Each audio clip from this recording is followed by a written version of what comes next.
Welcome to Sign with JP. I'm your host slash teacher, JP. Welcome to my classroom. Today we are learning some ASL, and specifically we're going to go back to basics with the alphabet and numbers. Now, even if you know the alphabet and you know your numbers, hang tight. This will be a good review, and I got some tips, tricks for you, and some extra information. First, let's start off with this. Do not just watch me in this video. My goal is to help you learn some ASL, and you have to do it to actually get it. So join me in this lesson. All right, the first thing is we have what's called the manual alphabet versus finger spelling. Okay, a lot of people, I'm a teacher in a classroom, and I get a lot of students who say, oh, I learned the alphabet in kindergarten, and they're able to do A, B, C, D. Great. Finger spelling is where we actually use it, because rarely do we just sign A, B, C, D, E, F, G. No. Why do we learn how to spell? Well, because in ASL, we spell stuff all the time. Almost every conversation you have will have spelling in it. So it's actually really, really important. A good example is names are always spelled, at least at first, until something has a signed name. And then to clarify, when we're signing, we're like, what is that? I think one of the great things about ASL is that we can, even though you don't know a sign, and if I'm deaf and I can't say the word, I can spell it. And we can use English, this finger spelling, because I'm spelling an English word, to kind of connect that and keep our conversation going. It's just extremely useful, and it's used all the time. So finger spelling is the act of putting those letters into words. Let's keep going, and I'll show you. Positioning and hand movement. When you finger spell, when we're signing in general, do you know where we look? Because most hearing people learning sign don't know. If you guess, where would you guess we should look? My guess is that you guessed the hands, right? And that's not correct. It's not. When we're having a spoken conversation, where do you look? At my mouth? Because I'm talking? No. You look at my eyes. And guess what? In sign conversation, it's the same thing. We look at the eyes. And you're like, well, how do I see everything? In the beginning, it's hard, and you will look at the hands. But eventually, you'll start understanding sign more, and your eyes will go from the hands up to my eyes, or to the person's eyes, and you will begin to see in this area all the signs happening. It's quite amazing. So that being said, if you're looking at my eyes, I have a kind of signing space, which includes the shoulders, upper chest area to right about my head. This is the signing space.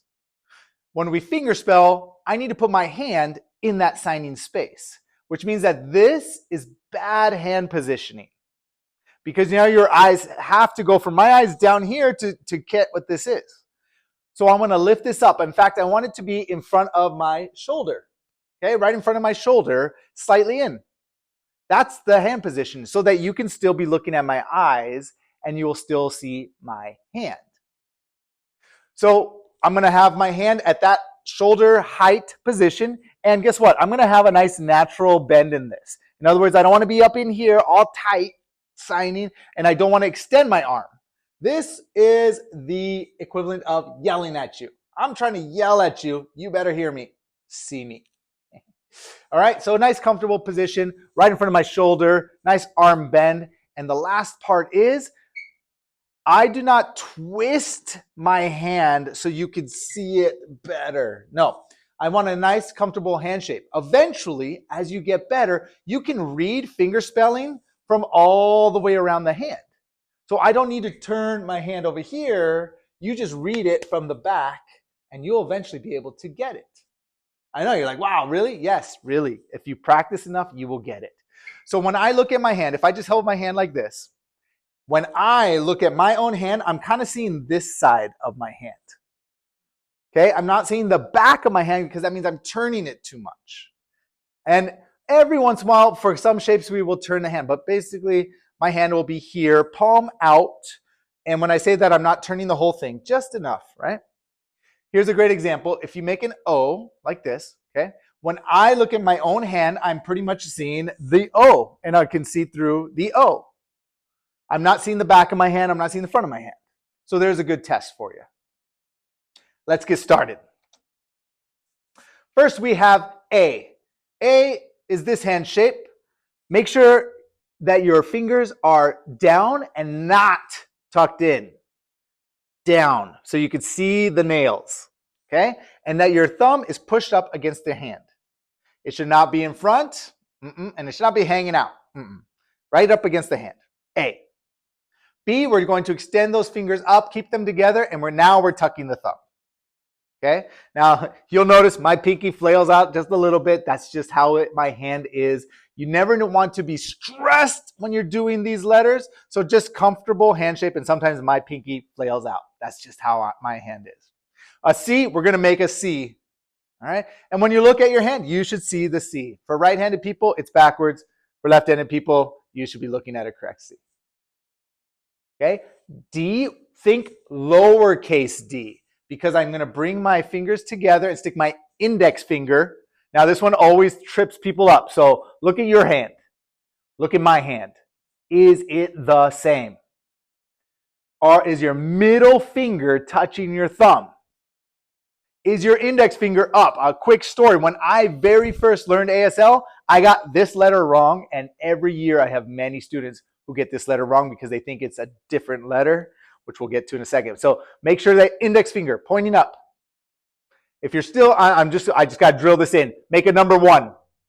Is it barely any difference from a D? Okay? All right. If you're doing this, you got the wrong hand shape. D. And when you look at it, it's a lowercase d for right-handed people. See it? All right. E. I always get arguments with E, but the correct form of E, the formal way of E, is to have your fingers touch your thumb. You want at least 2, 3 is better, and then some people who have a longer thumb, you'll get all 4 fingers without stressing your hand. Okay? None of this. This is what's called a baby E. And I know codas out there. If you're a coda, which is a child of a deaf adult, this is what we learn. I know. It's a whole debate, a whole controversy. Formal, this is what's taught. ASL, we're at E. E. All right. F is like the A-OK sign. All right. F. F. This is what people confuse D with. This is what I held up when I was like, oh, I'm doing D. No, I'm doing F. All right. And F, you should be able to look through the circle there. F. Great. Let's go through those real quick. Give me an A. Give me a B. Show me C. D. E. And F. Boom. Nailed it. All right. Going on. G. This hand shape right here. Okay. But we're going to do this, kind of make a tabletop. All right, now I'm going to share with you because this always happens is sometimes thumbs come up. And so a G could be this hand shape. This is the proper hand shape. To this hand shape. To the thumb up. Anywhere in between there. Okay? G. And G moves around. As long as it's not straight down, it's a G. Go. Moving on, H. 2 fingers up. Okay? And if you want to bend it, that's fine. You don't need to. I don't like to bend my wrist. I just hold it straight up. You don't want to turn it out. I know sometimes people do H this way. I don't know why. H. I is the pinky. Now put your thumb in front for right now and stick up the pinky. That's it. I. J, we're just going to draw a J with the pinky. Like this. J. Okay, now here's the thing. If you're doing this with the left hand, whether you're left-handed or not, imagine I have a line right down the middle here. This J moves towards that center line. So does my left hand. I'm doing a backwards J. Try not to think about it as I'm drawing a J in the air. Think about it as I'm doing a little swoop whoop. I don't know what you call it. But they go, if you do them at the same time with both hands, they come together. Okay? So yes, when you're doing it lefty, it's a backwards J. Try not to think about it as you're drawing a J. You're just doing this movement, this movement, this movement. If you're stuck doing this and it's going out, it's wrong. I don't care which hand it is, it's wrong. They both go in, no matter which hand you're doing. J, J. All right, K, probably the most difficult hand shape. Give me 2 fingers up. Move that front or that middle finger forward and touch the middle knuckle of your middle finger. There it is, K. All right. That's it. It always has to be palm out and index fingers straight up. K. L, we're just doing L. Right? And we're going to end with an M, which is, if you think of a cursive M, has 1, 2, 3 humps. We're going to put 1, 2, 3 fingers over our thumb. See that? M is 3 fingers over the thumb.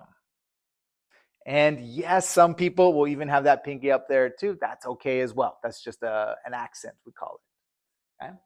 All right, run with me. G, H, I, J, K,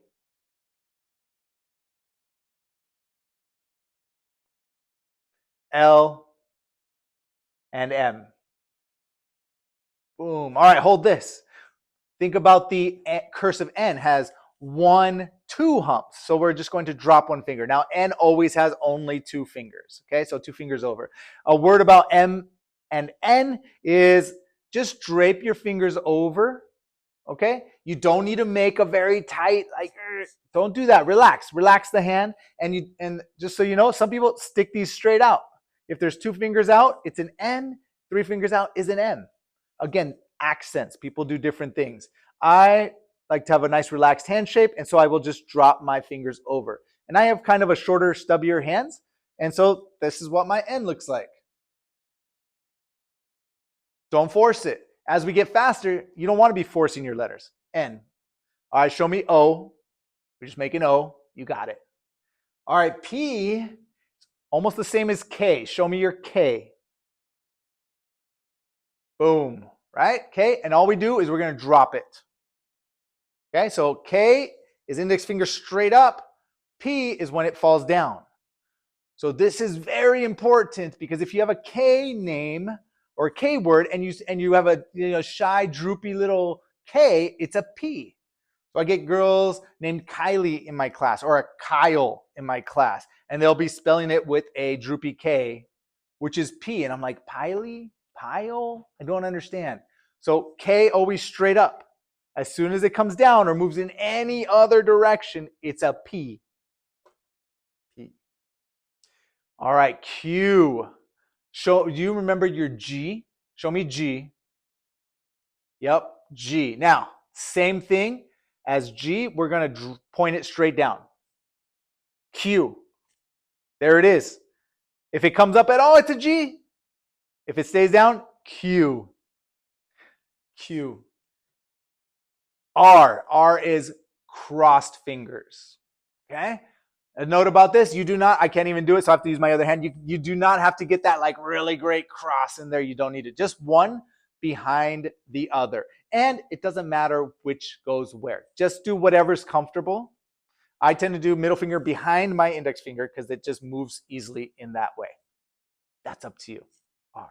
And S, we're going to make a fist. That's right, a fist to make your S. This one is tucked in fingers and thumb in front. Show me A. Let's contrast it with A. A, fingertips down, thumb in. S, fingers tucked, like I'm going to punch you, right? S, fist. Good. All right, let's go through these. Show me your N. O, P, Q,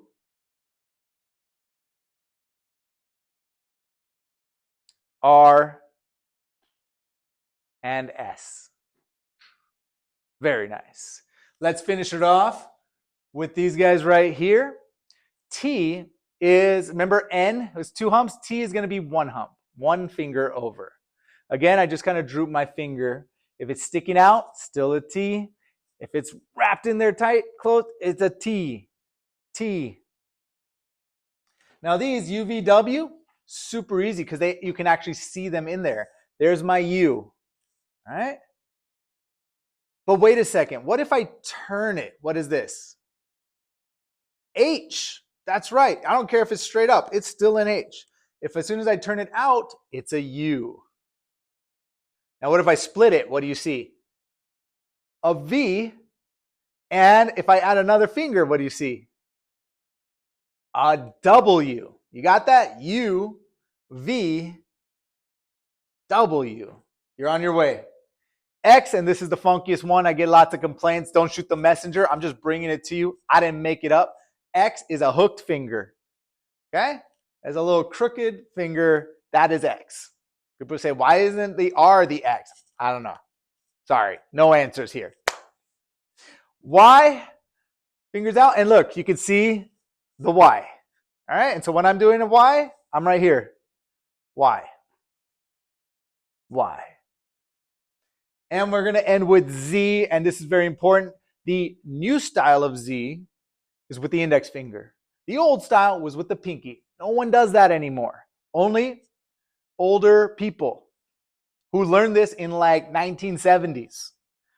Z is with this one. And what we're doing, if you're right-handed, you're drawing a Z. But same as with the J, we're mostly making a squiggle. It's not about drawing a Z. It's about making a squiggle. If you think about the squiggle movement with the index finger is a Z, you're going to get it, and it's very easy.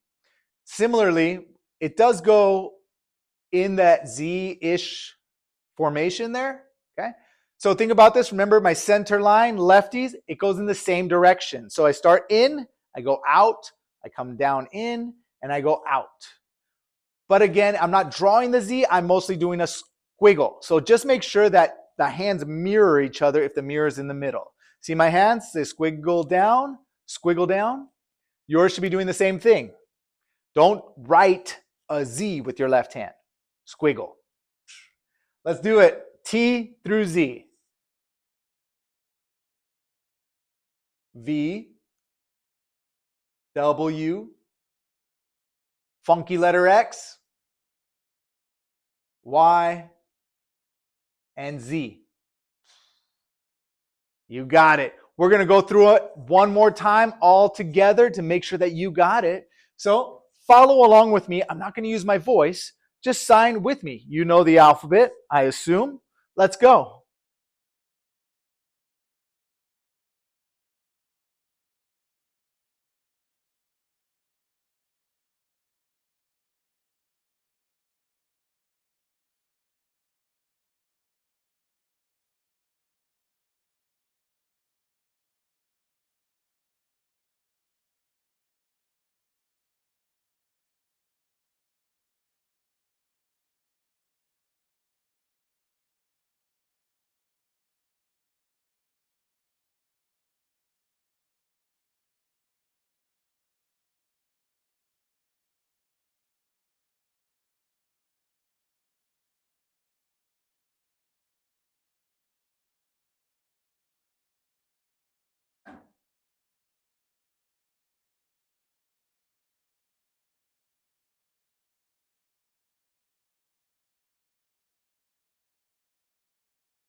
All right, great job. If you did it, great. You're ready to move on and start finger spelling. If you went through that and you're still like, ooh, I forgot some of these, just practice a few times. It actually is very hard at the very beginning, but within a few repetitions, you will get it. And the next step from here is finger spelling. So I'm going to make a follow-up video that's going to go over the letters, but then how to start finger spelling and getting some finger spelling practice, which is vitally important. First, you learn the letters. These are the blocks, and now we got to start putting the blocks together, making some words. Guys, that was amazing. If you want to dive deeper in, you want to get like the full finger spelling practice and course, because I have developed several lessons that really drill the finger spelling really well. I made a full course which has a finger spelling component in it, and I would like to invite you to take it for a test run. You can have full access for free for an entire week, especially if you want to do finger spelling. You can just get in there and do the finger spelling part. Go ahead and please, the channel. It helps spread it. Subscribe and hit the bell so that way you know when I drop a new video, because I'm here to teach and I'm excited that you're here to learn with me. So thanks again. I'm JP. I'll see you on the next lesson.